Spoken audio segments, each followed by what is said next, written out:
আসসালামু আলাইকুম ভিউয়ার্স, আশা করি সবাই ভালো আছেন। আজকের ভিডিওতে বেসিক্যালি আমি প্রোডাক্ট রিসার্চ নিয়ে আলোচনা করব। তো আমরা জানি অ্যামাজন এফবিএ বিজনেসের জন্য বা অ্যামাজন বিজনেসের জন্য প্রোডাক্ট রিসার্চ খুবই গুরুত্বপূর্ণ একটা আপনার টপিক। তো অলরেডি প্রোডাক্ট রিসার্চ নিয়ে আমি অনেকগুলো কিন্তু ভিডিও আমার ইউটিউব চ্যানেলে শেয়ার করছি অলরেডি। হয়তো আপনারা যারা দেখছেন তো তারা দেখছেন, আর যারা দেখেননি এখনও তারা চাইলে এইখান থেকে ফ্রিতে কিন্তু আপনারা চাইলে প্রোডাক্ট রিসার্চ আপনারা শিখতে পারবেন। তো সেটা হচ্ছে কোথায় পাবেন, আমার চ্যানেলের নাম বিপুল হুসাইন। তো জাস্ট হচ্ছে আপনারা এই প্লেলিস্টে আসবেন, প্লেলিস্টে এসে এখানে দেখবেন যে এই প্লেলিস্টে Amazon FBA free course Bangla in 2025। তো এই প্লেলিস্টে আপনার 15টা ভিডিও আছে। তো এখানে বেসিক টু অ্যাডভান্স ভিডিওগুলো আমি দেওয়ার চেষ্টা করতেছি। তো আশা করি আপনারা স্টেপ বাই স্টেপ ভিডিওগুলো দেখলে আপনারা কিন্তু নিজেদের বিজনেস নিজেরা রান করতে পারবেন। পাশাপাশি এখানে প্রোডাক্ট রিসার্চ ভিডিওগুলো আমি কনসিস্টেন্সি দেওয়ার চেষ্টা করছি। আপনারা এই ভিডিওগুলো দেখেও কিন্তু প্রোডাক্ট রিসার্চ করতে পারবেন। তো আপনারা জানেন যে বেসিক্যালি আমাজনে দুইভাবে প্রোডাক্ট রিসার্চ করা যায়, একটা হচ্ছে ম্যানুয়াল মেথড আর একটা হচ্ছে পেইড টুল মাধ্যমে বা পেইড মেথড। তো এখন আমরা বেসিক্যালি ফোকাস করি যে ম্যানুয়াল মেথডে কিভাবে প্রোডাক্ট রিসার্চ করতে পারেন। সেই ভিডিওগুলো এই ভিডিওগুলোতে কিন্তু আমি অলরেডি শিখিয়েছি আপনারা কিভাবে ম্যানুয়ালি প্রোডাক্ট রিসার্চ করতে পারেন। তো ম্যানুয়ালি বলতে বোঝাচ্ছি যে আমাজন ইন্টারফেস থেকে আপনি ঢুকে এখান থেকে প্রোডাক্ট অ্যানালাইসিস এখান থেকে প্রোডাক্ট রিসার্চ করবেন। ম্যানুয়ালি বলতে বোঝাচ্ছি আপনি অ্যামাজনের ইন্টারফেস থেকে আপনি বিভিন্ন ক্যাটাগরি সাব ক্যাটাগরি ঢুকে বিভিন্ন নিশগুলো অ্যানালাইসিস করে এইখান থেকে আপনার প্রোডাক্ট রিসার্চ করবেন। ফাইনালি হচ্ছে একটা পেইড টুলের মাধ্যমে জাস্ট আমরা পেইড টুলের মাধ্যমে ডাটাগুলো ভ্যালিডেশন করে নিতে পারি। তো এখন আজকে আমি দেখাবো যে অলরেডি যেহেতু আমরা অনেকগুলো ভিডিও শেয়ার করছি ফ্রি মেথডে, তো আপনারা চাইলে ফ্রি মেথডগুলো দেখে তারপরে পেইড মেথডে আপনারা প্রোডাক্ট রিসার্চ দেখতে পারেন। তো ফ্রি আপনার বিশেষ করে আপনার পেইড মেথডে যখন আপনি প্রোডাক্ট রিসার্চ করবেন আপনার কাছে অনেক ইজি মনে হবে। তো আমরা এটা কখনো প্রিফার করি না যে আপনি পেইড টুলের মাধ্যমে হিলিয়াম 10 বা জাঙ্গল স্কাউটের মাধ্যমে আপনি একটি প্রোডাক্ট রিসার্চ করেন। তো আমি অবশ্যই রিকমেন্ড করি যে আপনারা ম্যানুয়াল মেথডে প্রোডাক্ট রিসার্চ করেন। তাহলে কী হবে, আপনি ভালো প্রোডাক্ট খুঁজে পাবেন, হয়তো সেই প্রোডাক্টে আপনার ভালো অপরচুনিটি থাকবে। কারণ পেইড টুলের মাধ্যমে প্রোডাক্ট অ্যানালাইসিস করলে যে এখানে বেশ কিছু ক্রাইটেরিয়া আছে, এই ক্রাইটেরিয়াগুলো মেনটেন ওয়ার্ল্ডে যারা প্রোডাক্ট রিসার্চ করে মোটামুটি কাছাকাছি লেভেলের কিন্তু এখানে দিয়ে থাকে। তো এই প্রোডাক্টগুলো ম্যাক্সিমাম পার্সনের কাছেই কিন্তু সেম ডেটাই শো করে। তো এই জন্য আমরা কি করি যে ম্যানুয়ালি যদি আমরা করি ওইখান থেকে দেখা যায় যে কিছু কিছু নিশ আছে যে ওইখানে হয়তো অনেকেই ওইখানে ঢুকেই না। তো অ্যামাজন এই পেইড টুলগুলো কি করে সবসময় কিন্তু সব নিশের একদম ব্যাকএন্ড থেকে সব ডেটা নিয়ে আসতে পারে না বা এখান থেকে সব আসে না। অনেক সময় এখানে দেখা যায় যে মিনিমাম 15 ডেজ বা 30 ডেজে ব্যাকডেটেড ডেটাও থাকতে পারে।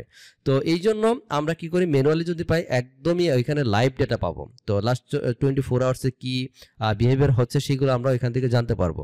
তো এই জন্য আমি সবসময় এটা প্রিফার করি। তো আপনি চাইলে পেইড টুলের মাধ্যমে প্রোডাক্ট রিসার্চ করতে পারেন, বাট আমরা যেভাবে ফ্রি মেথডে যে প্রোডাক্ট রিসার্চ করি এখান থেকে পেইড টুলের মাধ্যমে দেখে তারপরে ওই মেথডগুলোর সাথে মিলিয়ে যদি আপনি মোটামুটি মনে হয় হ্যাঁ এই প্রোডাক্ট আপনি লঞ্চ করছেন, সেই ক্ষেত্রে আপনি চাইলে ডিসিশন নিতে পারেন। তো এই জন্যই মূলত দেখানো। আর পেইড টুলটা আমাদের যেমন পেইড টুল তো অনেক পেইড টুলই রয়েছে, যেমন হিলিয়াম 10, জাঙ্গল স্কাউট, মার্সেনট, এই টাইপের আর বেশ কিছু পেইড টুল রয়েছে। তো এখন হয়তো অনেকে আবার কোশ্চেন করতে পারেন যে আমরা ভাই কোন পেইড টুলটা ইউজ করলে আমাদের জন্য বেটার। তো দেখুন আপনি যে কোনো চাইলে একটা পেইড টুল ইউজ করতে পারবেন। তো আমি পার্সোনালি আমি প্রিফার করি হিলিয়াম 10 হাজার জাঙ্গল স্কাউট, এগুলো মোটামুটি ভালো ডেটা পাওয়া যায় তুলনামূলকভাবে। তো আপনি চাইলে যে কোনো একটা পেইড টুল ইউজ করতে পারেন। তো আজকে আমি দেখাবো হিলিয়াম 10 মাধ্যমে আপনি যদি হিলিয়াম 10 মাধ্যমে প্রোডাক্ট রিসার্চ করেন সেটা জাঙ্গল স্কাউট বা আদার্স যে পেইড টুলগুলো সেটা মোটামুটি সিমিলার, এগুলো কাছাকাছি একটু। আপনি এটা যদি একটা ইউজ যদি ভালোভাবে পারেন বাকি যে পেইড টুল আছে ইউজগুলো মোটামুটি ইজি হয়ে যাবে আপনার জন্য। তো ভিডিওটি শুরু থেকে শেষ পর্যন্ত দেখেন, আশা করি আপনি কমপ্লিট একটা প্রসেস বুঝতে পারবেন যে পেইড টুলের মাধ্যমে কিভাবে প্রোডাক্ট রিসার্চ করতে হয়। তো এখন আমি পেইড টুলের মাধ্যমে যখন আমি রিসার্চ যেমন হিলিয়াম 10 আছি আমি এই মুহূর্তে, তো প্রথমত হচ্ছে আপনাকে অবশ্যই একটা পারচেস করে নিতে হবে। বিভিন্ন প্যাকেজিং রয়েছে হিলিয়াম 10। তো আপনার $40 থেকে আপনার $100 পর্যন্ত আপনি চাইলে $39 দিয়ে একটা পারচেস করতে হবে। অবশ্যই এখানে কিছু লিমিটেশন থাকে। তো প্রোডাক্ট রিসার্চ যখন করবেন আপনি অবশ্যই তখন বিজনেসের জন্য এক মাসের জন্য একটা পেইড টুল পারচেস করে নিতে পারেন। অবশ্যই বিভিন্ন থার্ড পার্টির বিভিন্ন এজেন্সি আছে বা অনেকেই সার্ভিস দিয়ে থাকে, অল্প টাকা তাদের কাছ থেকে পারচেস করতে পারেন। তো এখন আমি যেটা ইউজ করতেছি এটা মোটামুটি $100 দিয়ে $99 দিয়ে পারচেস করতে হয়। তো এখানে বেশ কিছু এক্সট্রা ফিচার আছে যা এখান থেকে পেয়ে থাকি, যা আমাদের কাজের জন্য এটা লেগে থাকে। তো এখন আমি যেহেতু সরাসরি আমাজন এই হিলিয়াম 10 সাইন আপ করে ফেলছি, তো এখন আমি জাস্ট ড্যাশবোর্ডে আছি। তো আপনাকে প্রোডাক্ট রিসার্চের জন্য যে কাজটি করতে হবে, এখানে আমরা বেশ কিছু অপশন মেনু দেখতে পাচ্ছি। তো এই জায়গাটি থেকে আমাদের টুলসে প্রথমে ক্লিক করতে হবে। টুলসে আসার পর এখানে দেখুন প্রোডাক্ট রিসার্চের এখানে আমরা 2-3টা অপশন দেখতে পাচ্ছি। তো বেসিক্যালি আমাদের প্রোডাক্ট রিসার্চের জন্য যে মোস্ট ইম্পর্টেন্ট সেটা হচ্ছে আমাদের ব্ল্যাক বক্স। এই জায়গাটি থেকে মূলত আমরা প্রোডাক্ট রিসার্চ করব। তো এখানে করার জন্য প্রথমত হচ্ছে আমাদের ব্ল্যাক বক্সে ক্লিক করতে হবে। করার পর আমরা এই অবস্থা দেখতে পারবো। এখান থেকে আমরা কি করব, এখানে স্যাম্পল আছে, আমরা অ্যাডভান্স করে দেব। তো অ্যাডভান্স করে দেওয়ার পরে আপনি কোন মার্কেট প্লেসের জন্য প্রোডাক্ট রিসার্চ করতে চাচ্ছেন সেটাকে আমরা সিলেক্ট করব। যে মার্কেট প্লেস আপনি প্রোডাক্ট রিসার্চ করবেন সেই মার্কেট প্লেসটাকে সিলেক্ট করতে হবে। তো আমরা দেখুন ম্যানুয়ালি যখন প্রোডাক্ট রিসার্চ করছিলাম এই টাইপের একটা কিন্তু ফ্লো চার্ট ইউজ করছিলাম বা দেখিয়েছিলাম আপনাদেরকে। তো এখন যেহেতু এটি ইউএসএ মার্কেটের জন্য আপনার ফ্লো চার্ট দেখাচ্ছে, তো মোটামুটি আপনি যখন ম্যানুয়াল মেথডে যে ক্রাইটেরিয়াগুলো মেনটেন করছেন সেই ক্রাইটেরিয়াগুলো কিন্তু আপনি এই পেইড টুলের মধ্যে ইউজ করতে পারেন। তো এই জিনিসগুলি জাস্ট একটু মাথায় রাখলেই কিন্তু হবে। তো এখানে বলছিলাম যে 1 নাম্বার 1-এ যে আমরা যে প্রোডাক্টটা নেব সেটা চেষ্টা করব যে 300 রিভিউসের নিচে, 300-এর নিচে যত হবে তত ভালো। সেটা হয়তো 50 হতে পারে, 100 হতে পারে, 200 হতে পারে। তো যত কম তত ভালো, এটাতে আমাদের সুবিধা, আমাদের ডমিনেট করতে সুবিধা হবে। তো এই জন্য আমরা যত রিভিউ কম তত আমাদের জন্য অপরচুনিটি ভালো। আর বিএসআর যত কম হয় সেটাও আরও ভালো, কারণ বিএসআর কম হলে আমরা প্রিভিয়াস ভিডিওগুলোতে আমরা শিখছি বিএসআর কম মানে সেল অনেক ভালো। তো যদিও এটা ডিপেন্ড করে, এটা বিএসআর আপনার মেন ক্যাটাগরি র্যাঙ্ক, যেহেতু এটা বিভিন্ন ক্যাটাগরির উপরে কম বেশির কারণে এটাই হয়। বিএসআর বিভিন্ন ক্যাটাগরিতেই আপনার অনেক সময় দেখবেন যে হোমেন কিচেনে 10,000 ক্যাটাগরির জন্য যে সেল পাচ্ছেন, আর স্পোর্টস অ্যান্ড আউটডোরের জন্য 10,000-এর জন্য সেটা তো অনেক কম সেল আছে। তো এটা আমরা আগের ভিডিওগুলোতে আমি আলোচনা করছি, বা কোন ক্যাটাগরিতে সবচেয়ে ভালো সেল হয় সেই ভিডিওগুলো তো আমার শেয়ার করা আছে অলরেডি। আপনারা চাইলে সেই ভিডিওগুলো দেখে তারপরে আপনারা স্টেপ বাই স্টেপ আপনার প্রোডাক্ট রিসার্চ করতে পারেন। তো এখন আমরা কথা না বাড়িয়ে সরাসরি আমরা চলে যাই। দেখো আমরা এই ফিল্ডগুলো আছে একটু ফিল আপ করে দেখি আমরা কিভাবে প্রোডাক্ট রিসার্চ করতে হয়। দেখুন আমরা এইখানে প্রোডাক্ট রিসার্চের জন্য প্রথমত ইউএসএ মার্কেট, আমরা ইউএসএ মার্কেটের জন্য প্রোডাক্ট রিসার্চ করব। এখন এইখানে দেখুন অনেকগুলো ফিল্ড রয়েছে, তো এই ফিল্ডগুলো আমাদের ফিল আপ করতে হবে, কারণ এই ফিল্ডগুলো, এই ক্রাইটেরিয়াগুলো যখন আপনি দিয়ে দেবেন এই ক্রাইটেরিয়া অনুসারে এই ডাটায় এই আপনার পে টুল কি করবে, অ্যামাজন থেকে ডাটাগুলো পিক করে নিয়ে আসবে। তো এখন এইখানে হচ্ছে যে আপনার ক্যাটাগরি, অ্যামাজন যতগুলো ক্যাটাগরি আছে মোটামুটি সব ক্যাটাগরি এখানে আছে। আপনি কোন ক্যাটাগরির প্রোডাক্ট রিসার্চ করতে চাচ্ছেন সেটাকে আপনার এখানে সিলেক্ট করতে হবে। আপনি চাইলে অল দিলে কিন্তু এখানে অনেকগুলো আছে, 26+ বা 30+ আছে। তো এই ক্যাটাগরির সকল প্রোডাক্ট দেখাবে, নাকি স্পেসিফিক আপনি কোনো ক্যাটাগরি চাচ্ছেন, যে আমি যদি বলে দিই 3-4টে ক্যাটাগরি, যেমন এই ক্যাটাগরি, তারপর হচ্ছে আপনার বিউটি অ্যান্ড পার্সোনাল কেয়ার, তারপর হলো পেট সাপ্লাইজ, এই কয়েকটা ক্যাটাগরি যদি দিই তাহলে কি হবে, আমরা এইখানে এই ক্যাটাগরির যে প্রোডাক্টগুলো আছে সেই প্রোডাক্টগুলি কিন্তু আমাদের শো করবে।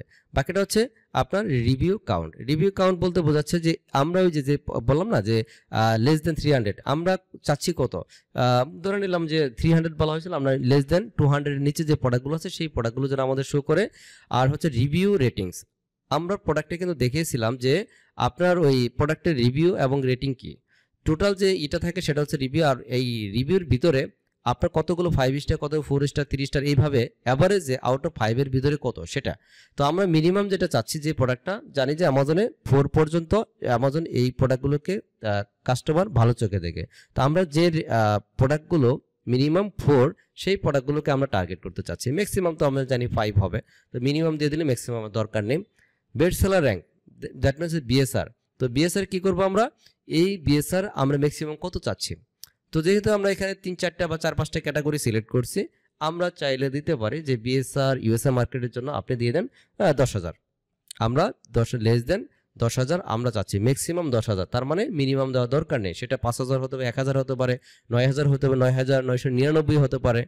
তো এখন এখানে লিস্টিং এইজ মান্থ এটা দেওয়া দরকার নেই, চাইলে এইগুলো আপনি দিতে পারেন। কিন্তু আমি যে ম্যান্ডেটরি যে বিষয়গুলো দিয়ে আমরা প্রোডাক্ট রিসার্চ করে থাকি, ইউজুয়ালি সচরাচর যে বিষয়গুলোতে আমরা ফিল্ডগুলো ফিল আপ করে রিসার্চ করি বা মাথায় রেখে কাজ করি, বা আমাদের খুবই এসেনশিয়াল, খুবই দরকার যে ভিডিওগুলো, সেটা নিয়ে আমি আপনাদেরকে দেখাবো। বাকিগুলোতে আপনারা চাইলে অ্যানালাইসিস করতে পারেন, বিভিন্নভাবে ইমপ্লিমেন্ট করতে পারেন, দেখতে পারেন, সমস্যা নেই। কিন্তু আমি যেগুলো দেখাবো না আপনারা যদি অ্যাভয়েড করেন তো বেশি একটা সমস্যা হবে না। তারপর হচ্ছে শিপিং সাইজ, এখানে আপনারা চাইলে সিলেক্ট করতে পারেন, না হলে না দিতে পারেন। তো প্রোডাক্ট ওয়েট তো ইউএসএ মার্কেটের জন্য যেহেতু এটা এলবিতে মানে তাদের পাউন্ড কাউন্ট করে, তো আপনার যদি ম্যাক্সিমাম দেন 2 পাউন্ড, 2 পাউন্ড মানে হচ্ছে আপনার ধরে নেন 950 গ্রাম এর মতো, মানে less than 1 KG. 2 pound that means হচ্ছে লেস দেন 1 কেজি। 1 পাউন্ড সমান হচ্ছে আপনার 400 মেবি 53 গ্রাম। একটু গুগল করে দেখে নিতে পারেন, মেবি এটি সম্ভবত ঠিক আছে যে 453 গ্রাম। তো তার মানে সেই হিসাবে আপনার ধরুন 900 বা 950 গ্রাম হইলো, তো তার মানে অবশ্যই 1 কেজি নিচে। তো আমরা চাইবো যে প্রোডাক্টগুলো রিসার্চ করব লেস দেন 1 কেজি। তো এই টাইপের প্রোডাক্টগুলোকে আমরা রিসার্চ করার চেষ্টা করব। তো তারপর হলো যে ফুলফিলমেন্ট, আমরা অবশ্যই এটাকে এফবিএ সিলেক্ট করে দেব। আর এইখানে আপনি চাইলে ইমেজ, ওই প্রোডাক্ট লিস্টিংয়ে কত ইমেজ আছে সেটা দিতে পারেন, বা ভেরিয়েশন কাউন্ট, ওই প্রোডাক্টটা কতগুলো ম্যাক্সিমাম ধরেন আমি দিয়ে দিচ্ছি ওই ম্যাক্সিমাম ভেরিয়েশন যেন থাকে 3 ম্যাক্সিমাম। তো এইখান থেকে বাকি ফিল্ডগুলো আহামরির প্রয়োজন নেই, চাইলে আপনারা যদি দিতে চান দিতে পারেন, না দিলে কোনো সমস্যা নেই। তো সেলার নাম্বার অফ সেলার, তো নাম্বার অফ সেলার ম্যাক্সিমাম দিতে পারেন 2। আর বাকি যে ফিল্ডগুলো আছে এইখান থেকে আপনাদের এগুলোকে অ্যাভয়েড করতে পারেন করে। আমরা এখন আসি যে আমরা বলছিলাম যে সেলিং প্রাইস, তো আমরা ইউএসএ মার্কেটের জন্য বলছিলাম যে প্রোডাক্টটা সেল করব সেই প্রোডাক্টটি অবশ্যই অ্যাবভ $20 সেলিং প্রাইস। আর ওয়েট লেস দেন বলছিলাম যে 2 LB, অবশ্যই সেটা আমরা অবশ্যই কি করছি অলরেডি 2 পাউন্ড কিন্তু এখানে বসিয়ে দিয়েছি। তো এখন মিনিমাম যদি দেই, ম্যাক্সিমাম লিমিট দিতে পারি, তো মিনিমাম দিয়ে দিলাম আমি 25, ম্যাক্সিমাম দিলাম $50। তো এর ভিতরে যে প্রোডাক্টগুলো আছে সেই প্রোডাক্টগুলোকে আমাদেরকে দেখাবে। আর এখান যে এইগুলো বিষয়গুলো আছে চাইলে আপনারা দিতে পারেন, না দিলে সমস্যা নেই। তো আরেকটা জিনিস এটাকে একটু মেনশন করলে বেটার হয়, সেটা হলো যে অ্যাসিনটা আপনি করতে হবে, ওই অ্যাসিনে ম্যাক্সিমাম সেল মানে মান্থলি সেল কেমন হয়, যে প্রোডাক্টগুলোকে টার্গেট করতে চাচ্ছেন। তো মিনিমাম কত সেল চাচ্ছেন, ধরুন আমি মিনিমাম সেল চাচ্ছি মিনিমাম 300, ম্যাক্সিমাম দেওয়ার দরকার নেই। ম্যাক্সিমাম আপনার সেটা 1000, 2000 অথবা 500, 300, 400 যেটা হোক হতে পারে। মিনিমাম 300 কোয়ান্টিটি সেল হয় মাসে, এই ধরনের প্রোডাক্টগুলোকেও আমি চাচ্ছি। তো এইটুকু ফিল আপ করে যদি আপনারা এইখানে সার্চ অপশন দেন, তাহলে আপনাকে একটা প্রোডাক্টের লিস্ট দিয়ে দিবে। সেটা কোথায় দেবে একটু আমরা দেখি। যদি সার্চ করার পরে আমরা যে অপশনটি দেখব, দেখুন আমাদের কিছু প্রোডাক্ট চলে আসবে। অলরেডি দেখুন আমরা এই জায়গাটিতে 91 আইটেমস পেয়ে গেছি। 90 আইটেমস কোনগুলো, এই যে প্রোডাক্টগুলো, এই প্রোডাক্টগুলো হচ্ছে আপনার আমাকে এই যে ক্রাইটেরিয়াগুলো মেনটেন করে দিয়েছি আমরা, সেই ক্রাইটেরিয়া ফিল আপ করে দেওয়াতে এই ক্রাইটেরিয়া অনুসারে যে প্রোডাক্টগুলো আসার কথা ছিল সেই প্রোডাক্টগুলো কিন্তু আমাদেরকে দিয়েছে। তো এখনও কথা হলো যে এই প্রোডাক্টগুলো এখন আমরা যে ক্রাইটেরিয়াগুলো ফিল আপ করে দিয়েছিলাম ওই ফিল্ডগুলোতে, সেই ক্রাইটেরিয়া অনুসারে কিন্তু আমাদের এই প্রোডাক্টগুলো দিয়েছে। তো এখন কথা হলো যে আমরা এই ক্রাইটেরিয়া অনুসারে কি এই সবগুলি প্রোডাক্ট লঞ্চ করব? না, এখন আমাদেরকে দেখতে হবে যে এই প্রোডাক্টটা আমাদের জন্য আসলে কতটুকু সুইটেবল বা কতটুকু মার্কেটে আরেকটু দেখতে হবে। কারণ এইটুকুর উপর ডিপেন্ড করে যদি আপনি চোখ বন্ধ করে প্রোডাক্ট রিসার্চ লঞ্চ করেন, ডেফিনেটলি আপনার এই বিজনেসে লস হওয়ার সম্ভাবনা বেশি থাকবে। কারণ এর ব্যাকএন্ডে আরও বেশ কিছু অ্যানালাইসিস থাকতে পারে। হয়তো তার একটা প্রোডাক্ট নিছেন, দেখতেছেন যে হয়তো সে 50 রিভিউস অথবা 100 রিভিউসে অনেক ভালো করতেছে, কিন্তু আপনি ভালো করে দেখলেন না, সে কোনো বড় ব্র্যান্ড বা কি আশেপাশে সে কোনো কিছু দেখেন নাই। তো সে যদি অনেক বড় একটা জায়ান্ট ব্র্যান্ড হয়ে থাকে এবং সেই প্রোডাক্টে যদি আপনি নিয়ে কাজ করা শুরু করেন, আলটিমেটলি তার সাথে আপনি কিন্তু কখনো পারবেন না। তো এই বিষয়গুলো কিন্তু আবার আমাদেরকে একটু ম্যানুয়ালি অ্যানালাইসিস করে দেখতে হবে। তো এটার উপরে 100% পেইড টুলের উপর আমাদেরকে এই ব্লাইন্ডলি আমাদের প্রোডাক্ট লঞ্চ করা যাবে না। তো এই জন্য আমরা এখানে অলরেডি যেহেতু 91 প্রোডাক্ট পেয়ে গেছি, আমাদেরকে এইভাবে দেখতে হবে। যেমন আমি যদি এই প্রোডাক্টটা একটু ওপেন করি, এখানে ক্লিক করে সরাসরি ওপেন হয়ে যাবে।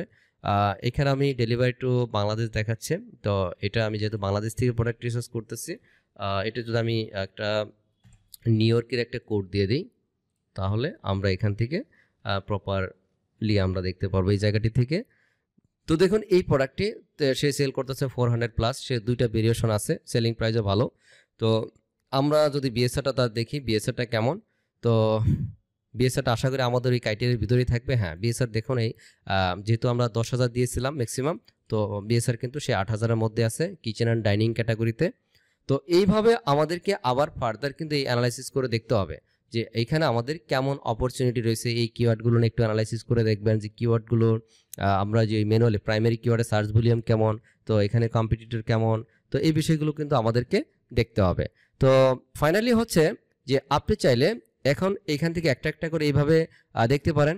আর যদি আরেকটা সহজ হয়ে যাচ্ছে, আপনি চাইলে কিন্তু এই জায়গাটা থেকে আপনার এই যে এক্সপোর্ট ডেটা, এক্সপোর্টের সিএসভিতে ফাইলটা আপনি আবার ডাউনলোড করতে পারেন। ডাউনলোড করলে কি হবে, এইখানে যে আপনার ডেটাগুলো দেখতে পাচ্ছেন, যা যা দেখতে পাচ্ছেন হুবহু এই ডেটাগুলো কিন্তু আপনার কাছে রয়ে যাবে। তখন কি করে আপনি একটা একটা ধরো এই সিএসভি ফাইল থেকে নিয়ে তারপরে কিন্তু আপনার এই আগের প্রসেসে কিন্তু আপনি রিসার্চ করতে পারবেন। তো এইভাবে মূলত কিন্তু আমরা প্রোডাক্ট রিসার্চ করে থাকি। তো এটা বেসিক্যালি কিন্তু আপনারা কখনো এর উপরে, আমি আবারও বলতেছি 100% এটাকে বিলিভ করে যদি আপনার প্রোডাক্ট লঞ্চ করেন, আপনি কিন্তু ধরা খাওয়ার চান্স কিন্তু আমি মোটামুটি বলতে পারি 90%।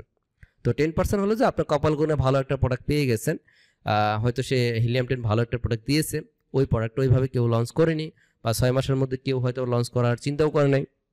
তো সেই ক্ষেত্রে কিন্তু আপনি দেখা যায় সামহাও এখানে অনেক ভালো করতে পারেন, কিন্তু ম্যাক্সিমাম ক্ষেত্রে এইখানে ফেল হওয়ার চান্স থাকে বেশি। তো আপনি যতক্ষণ না পর্যন্ত আমি যে প্রসেসটা বললাম যে ম্যানুয়াল মেথডে যেভাবে প্রোডাক্ট রিসার্চ করি, ততক্ষণ পর্যন্ত ওইভাবে যদি আপনি এখানে জিনিসগুলো মেনটেন না করেন, তাহলে কিন্তু আপনি একটা প্রবলেমে পড়ে যাবেন। তো এই জন্য আমাদেরকে আবার একটু দেখতে হবে যে এই প্রোডাক্টের কিওয়ার্ডের সার্চ ভলিউম কেমন, কম্পিটিটর কেমন, এইখানে আপনার গুগল ট্রেন্ড কেমন। গুগল ট্রেন্ডে আমরা জানি যে এখানে সিজনালিটি চেক করতে হয়। তো এটা কি আমরা শুধু সামারি প্রোডাক্ট সেল হয় নাকি উইন্টারি সেল হয়, তো এই বিষয়গুলো দেখতে হবে। তো নাকি 12 মাসের কনসিস্টেন্সি কম বেশি সেল হয়। তো আমাদের ফার্স্ট স্টেপে কি থাকে, আমাদের কনসার্ন থাকে যে আমরা চাই যে প্রোডাক্টটি আমরা সেল করব যেন সেটা অবশ্যই 12 মাসে কম বেশি সেল হয়, এই ধরনের প্রোডাক্টগুলোকে টার্গেট করা। তো আমি যে স্টেপগুলো আপনাদের সাথে দেখালাম বা যে বিষয়গুলো শেয়ার করলাম, আপনারা এই কনসেপ্টগুলো মাথায় নিয়ে যদি আপনার প্রোডাক্ট রিসার্চ করতে পারেন, আশা করি দিন শেষে একটি ভালো একটা প্রোডাক্ট খুঁজে পাবেন, এবং সেই প্রোডাক্টটা অবশ্যই আপনার প্রফিটেবল প্রোডাক্ট হতে পারে যদি আপনার সব কিছু ঠিকঠাক করতে পারেন। আপনার product research, product listing creation, SEO করা, প্রোডাক্ট সোর্সিং করা, দেন প্রোডাক্টটা অ্যাভেলেবল করে যখন আপনি পিপিসি ম্যানেজমেন্ট করবেন, ডেফিনেটলি সেই প্রোডাক্ট থেকে আপনি অবশ্যই প্রফিট জেনারেট করতে পারবেন ইনশাল্লাহ। সবাই ভালো থাকবেন, নেক্সট ভিডিওতে দেখা হবে। আসসালামু আলাইকুম।